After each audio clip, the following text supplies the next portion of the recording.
Limbah adalah sisa dari suatu usaha yang mengandung bahan berbahaya atau beracun. Obat kadaluarsa merupakan limbah B3 yang diatur pengelolaannya. Pemusnahan obat merupakan kegiatan penyelesaian terhadap obat-obatan yang tidak terpakai karena kadaluarsa, rusak atau mutunya sudah tidak memenuhi standar. Obat-obat yang harus sudah dibuang. Yang pertama, obat kadaluarsa. Yang kedua, antibiotik sisa. Yang ketiga, puyer yang sudah lama disimpan. Yang keempat, obat rusak. Nah, sebelumnya kita harus mengetahui bagaimana sih ciri-ciri dari obat yang rusak itu. Yang pertama bisa kita lihat terkait dengan terjadinya perubahan warna, bau, ataupun rasa. Kemudian bisa kita lihat juga dari bentuknya. Biasanya obat yang rusak itu akan terjadi pecah, retak, ataupun menjadi bubuk dan berlubang.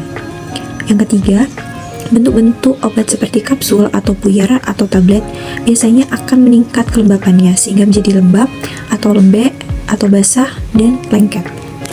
Kemudian untuk obat-obatan yang bersifat cair, salep ataupun krim, dia biasanya akan berubah menjadi keruh atau mengental, mengendap, memisah maupun mengeras.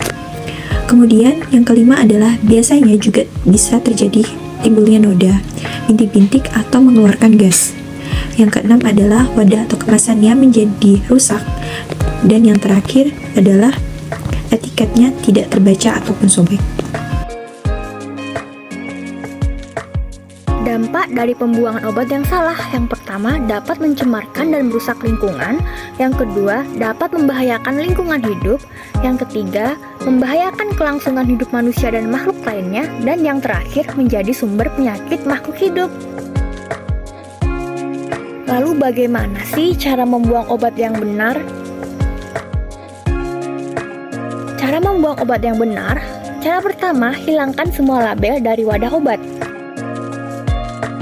Cara yang kedua, untuk kapsul, tablet, atau bentuk padat lain, hancurkan terlebih dahulu dan campur obat tersebut dengan tanah. Masukkan ke dalam kantong plastik dan buang ke tempat sampah. Cara yang ketiga, untuk cairan selain antibiotik, buang isinya pada kloset, dan untuk cairan antibiotik, buang isinya bersama wadah dengan menghilangkan label ke tempat sampah.